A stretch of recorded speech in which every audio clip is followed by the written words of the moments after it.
ஞானானந்தமயம் தேவம் நிர்மலஸ்படிகாகிருதிம் ஆதாரம் சர்வ வித்யாநாமயக்ரீவம் பாஸ்மகே. நேயர்கள் அனைவருக்கும் அஸ்ட்ரோ கே.எஸ். ஐயங்காரின் பணிவான நமஸ்காரங்கள். மாத பலன்.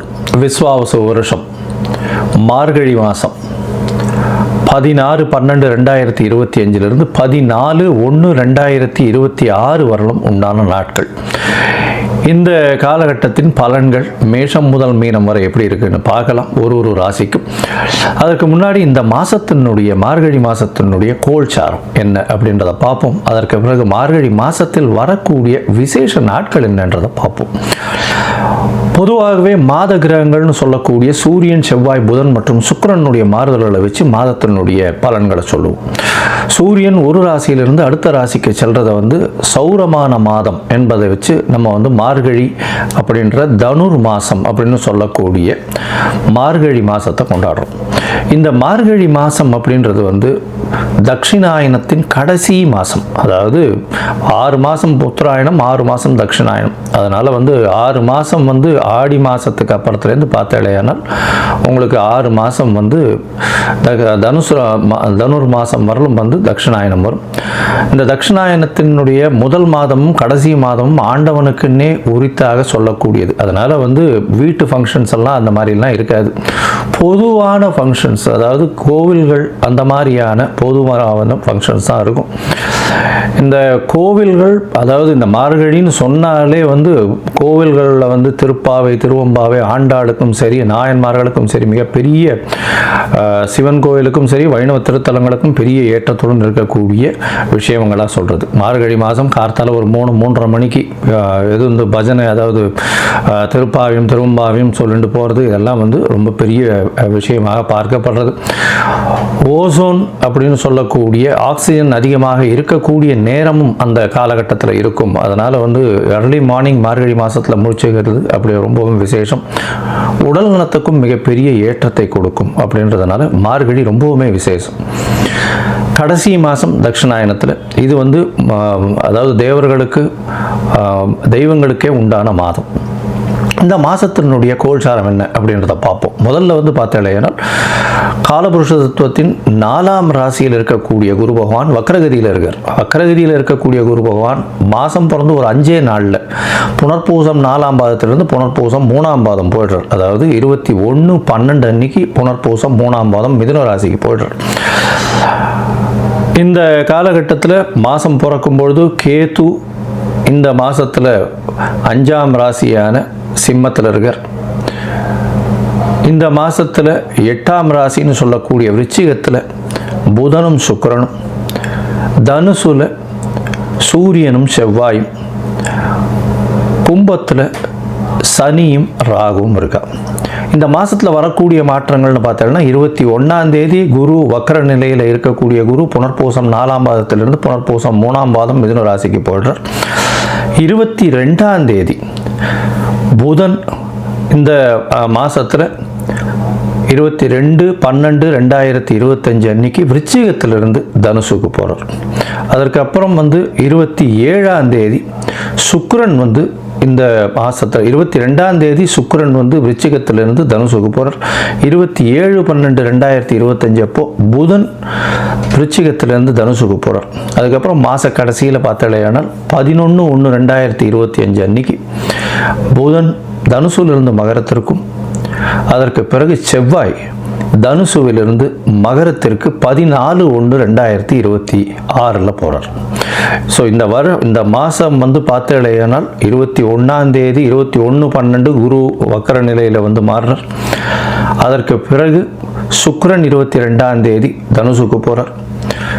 27ஆம் தேதி, அதாவது 25/12/2025 அன்னைக்கு புதன் தனுசுக்கு போகிறார்.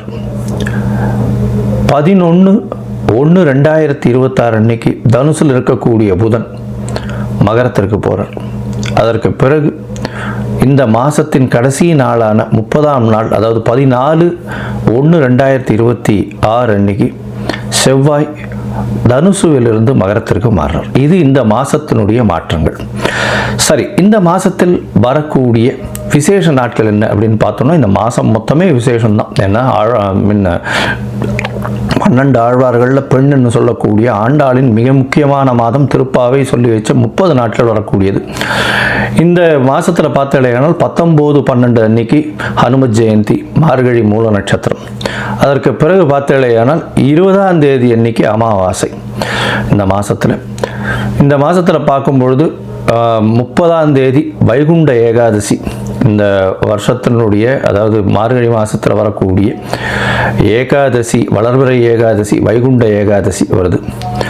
அதற்கு பிறகு பார்த்தாலேயானால் 2/1/2026 அன்னைக்கு மார்கழி மிருகசீரிஷம், மிருத்யுஞ்சய, அதாவது மார்க்கண்டேயன் பிறந்த நாள். அதாவது மிருத்யுஞ்சய ஹோமம் பண்ணுவா. உடல் நலம் குன்றியவர்களுக்கு உடல் நலத்தில் ஏற்றம் கொடுக்கக்கூடிய ஹோமங்கள் பண்ணக்கூடிய நாளாக கருதப்படுகிறது. அதாவது தீர்காயுஸ் இருக்கிறதுக்கு, உடல் நலிந்து போன ஒரு சீனியர் சிட்டிசன்ஸ் அவளுக்கெல்லாம் அந்த அன்னைக்கு வந்து போய் மார்க்கண்டேயன் போய் பிரச்சனை பண்ணிட்டு வர்றதோ, இல்லைன்னா ஆற்றுல வந்து இது மார்கழி மிருகசீரிஷத்து அன்னைக்கு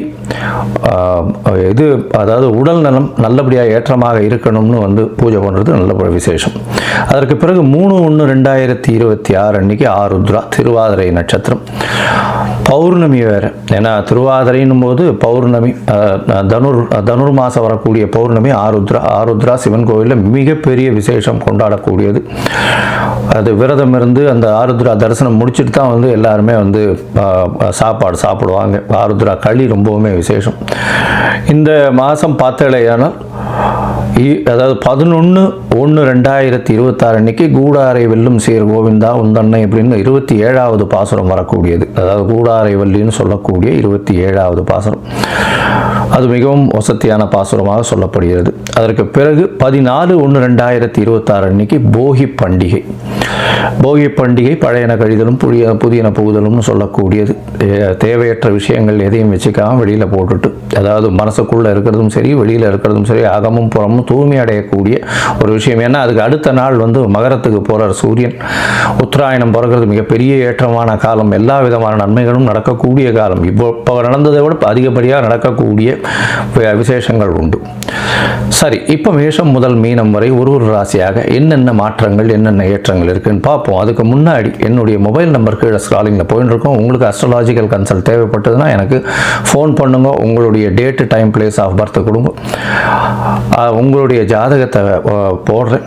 உங்களுக்கு உங்களுடைய நீங்கள் போட்ட உடனே உங்களுடைய கட்டணம் என்னன்னு சொல்கிறேன். அந்த கட்டணத்தை செலுத்திட்டு யூடிஆர் நம்பர் ஷேர் பண்ணுங்க. உங்களுடைய ஜாதகத்தை போடுறேன். சந்தி இருக்கான்னு பார்க்கணும். பார்த்துட்டு உங்களுடைய ஜாதகத்தை போட்டுட்டு அதுக்கப்புறம் உங்களுக்கு அப்பாயின்மெண்ட் தரேன். உங்களுடைய தசாபுக்தி அந்தரம் சூக்ஷ்மம் இன்றைக்கு இருக்கக்கூடிய கோச்சார நிலைமைகளை வைத்து உங்களுடைய நிலைகளை பார்த்து உங்களுக்கு என்ன பரிகாரம், எந்த அளவு எளிய பரிகாரம் செய்யலாம் அப்படின்றதையும் பார்க்கலாம். சரி, இப்போ மேஷம் முதல் மீனம் வரை உண்டான மார்கழி மாதம் விஸ்வாவசு வருஷம் எப்படி இருக்கு அப்படின்றத பார்ப்போம். மேஷம், அஸ்வினி, பரணி, கிருத்திகை இந்த 3 நட்சத்திரம் 9 பாதங்களை கொண்ட ராசி. ராசியின் அதிபதினு சொல்லக்கூடியவர் வந்து செவ்வாய் உங்களுடைய ராசிக்கு 9ஆம் இடத்துல போய் இருக்கார். பெரிய விசேஷத்தை கொடுக்க போகிறார். இந்த மாதம் பார்த்தீங்கன்னா உங்களுக்கு எல்லா விதமான ஏற்றங்களும் இருக்கும். பித்ருக்களின் ஆசீர்வாதம் மிகவும் அதிகமாக இருக்கக்கூடிய காலகட்டம். என்ன சார் இப்படி சொல்கிறீங்க அப்படின்னா, இந்த மாதம் பிறந்து ஒரே வாரத்தில் பார்த்தாலேனால் குரு பகவானும் வக்ர நிலையில் வந்து உங்களுடைய ராசிக்கு 3ஆம் இடத்துக்கு வந்து 9ஆம் இடத்தை பார்க்குறார். செவ்வாயும் அங்கே இருக்கார். சூரியனும் குருவும் வந்து சம சப்தமத்தில் சிவராஜ யோகத்தை கொடுக்குறார். அதை தவிர பார்த்தோம்னா குரு செவ்வாயினுடைய பார்வை குரு மங்கள யோகம்னு சொல்லக்கூடியதும் இருக்குது. இந்த காலகட்டத்தில் பார்த்தாலேனால் உங்களுடைய ராசிக்கு 9ஆம் இடம் மிகவும் வலுப்பெற்று போகிறது. தந்தையினால் ஆதாயம், தந்தையின் மூலியமாக ஒரு பெரிய சொத்துக்கள் வரக்கூடிய காலகட்டம். அதை தவிர பார்த்தாலேனால் உங்களுடைய ராசிநாதன் 5ஆம் அதிபதி 2 பேரும் வந்து 9ஆம் இடத்துல போய் நிற்கிறதுனால பணம் வர்றதுக்கு எந்த விஷயத்திலும் தடங்கள் இல்லை. முயற்சிகள் எல்லாமே வெற்றி பெறக்கூடிய வாய்ப்புகள் நிச்சயம் உண்டு. இந்த காலகட்டத்தில் பார்த்தாலேனால் வெளிநாடு போகக்கூடிய யோகம், படிக்கக்கூடிய யோகம், மேல் படிப்பு படிக்கக்கூடிய யோகம், இது எல்லாமே அதிகமாக இருக்கக்கூடிய வாய்ப்புகள் உண்டு. தந்தையின் சொத்துக்கள் வரக்கூடிய வாய்ப்புகள் நிச்சயமாக இருக்கும். உங்களுடைய ராசிக்கு பார்த்தோம்னா பெரிய ஏற்றம் இந்த காலகட்டத்தில் வந்து ஒரு நல்ல தசாபுக்தி நடந்தது. ஆனால் உங்களுக்கு வந்து குபேர சம்பத்து வரக்கூடிய வாய்ப்புகள், அதீதமான நில சொத்துக்கள் வரக்கூடிய வாய்ப்புகள் இந்த காலகட்டத்தில் இருக்குது. இந்த மாதம் பார்த்தலையானால் உங்களுடைய ராசிக்கு 5ஆம் இடத்துல கேது பகவான் இருக்கிறதுனால சிறு சிறு தொல்லைகள், அதாவது தொல்லைகள் எதில் இருக்கும் அப்படின்னா 5ஆம் இடத்துல இருக்கிறதுனால குழந்தைகள் மூலியமாக தொல்லைகள் வரக்கூடிய வாய்ப்புகள் உண்டு. குழந்தைகளுடைய உடல் நலத்தில் கொஞ்சம் ஜாகிரதையாக பார்த்துக்கிறது ரொம்பவுமே நல்லது. அதோட பார்த்தலையானால் 11ஆம் இடத்துல சனி ராகு இருக்கிறதுனால அபரிமிதமான லாபங்கள் வரும். செய்யக்கூடிய தொழிலில் அபரிமிதமான லாபங்களை எட்டக்கூடிய காலகட்டமாக அமைய போகிறது. இந்த காலகட்டத்தில் பார்த்தலையானால் எந்த ஒரு தொழிலாக இருந்தாலும் இங்கே எடுத்த காரியங்கள் நிச்சயமாக நிறைவேறும், கவலைப்படவே தேவையில்லை. ஏன்னா 9ஆம் இடம் பார்த்தலையானால் ஒரு 22, 25 தேதி 25/12, அதாவது ஒரு 10 நாளுக்குள்ளேயே 4 கிரகங்கள் இருக்கக்கூடிய நிலைமையாக இருக்குது. 4 கிரகங்கள் இருக்கிறதுனால 7ஆம் அதிபதியும் 9ஆம் இடத்துல, 5ஆம் அதிபதியும் 9ஆம் இடத்துல, இந்த மாதிரியான விஷயங்கள் இருக்கிறதுனால நீங்கள் மனசில் நினைச்சது எல்லாமே கண்கூடாக பார்க்கக்கூடிய காலகட்டம். நினைத்த காரியங்கள் நிச்சயமாக நிறைவேறக்கூடிய காலகட்டம்.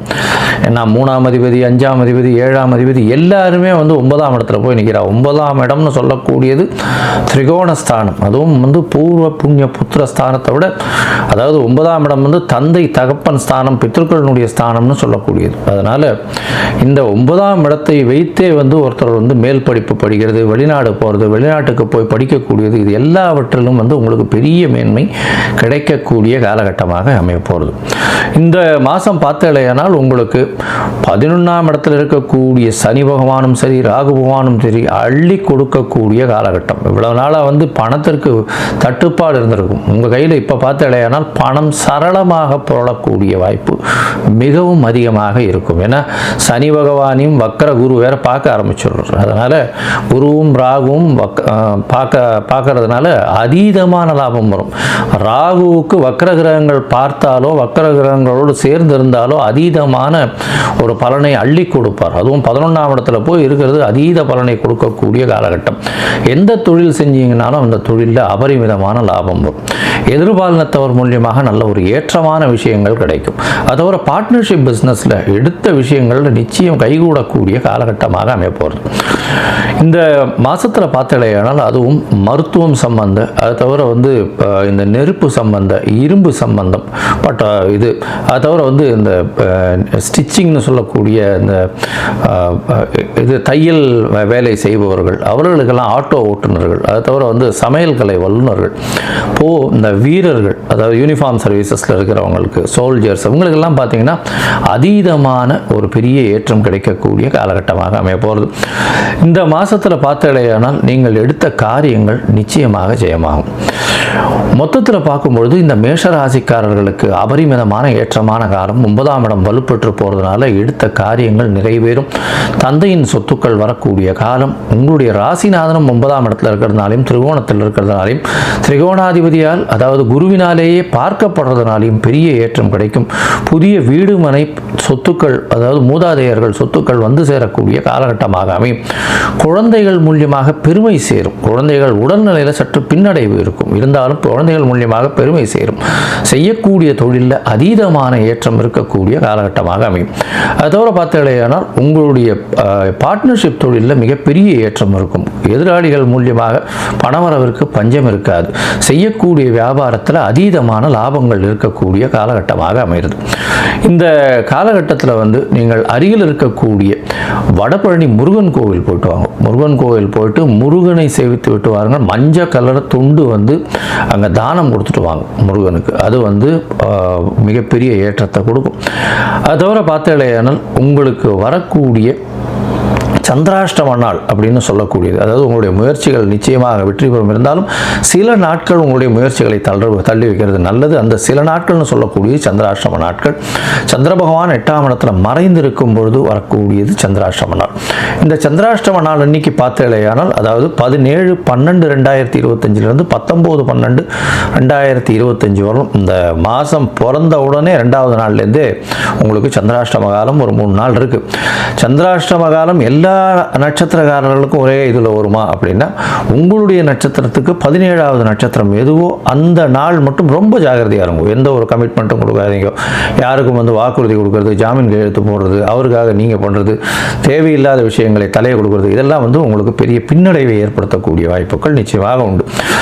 இந்த மாதத்தில் பின்பகுதியில், அதாவது 13/1 14/1/2026 இந்த 2 நாட்களும் உங்களுக்கு சந்திராஷ்டமம் இருக்கும். கிட்டத்தட்ட 5 நாட்கள் இருக்குது. அதனால் இந்த 5 நாட்களை மட்டும் கொஞ்சம் தள்ளிட்டு அந்த காலகட்டத்தில் எளிய பரிகாரம்னு சொல்லக்கூடிய சந்திரனுக்கு உண்டான பரிகாரம், இந்த பால் அருகில் இருக்கக்கூடிய கோவிலில் கொண்டு போய், அதாவது பிள்ளையார் கோவிலில் போய் கொடுத்துட்டு போகிறதன் மூலியமாக சந்திராஷ்டமத்தின் தாக்கம் வெகு அளவு குறையக்கூடிய வாய்ப்புகள் நிச்சயமாக உண்டு. இந்த மாதம் நீங்கள் முருகன் கோவிலுக்கு போயிட்டு வாங்க. உங்களுக்கு வீட்டுக்கு அருகில் இருக்கக்கூடிய முருகன் கோவில் இல்லை வடபழனி முருகன் கோவில் போயிட்டு வாங்க. உங்களுக்கு எல்லா விதமான ஏற்றங்களும் எல்லா விதமான மாற்றங்களும் ஒரு வெற்றிகரமான மாறுதல்களும் இந்த மார்கழி மாதத்தில் நிச்சயமாக வரும்.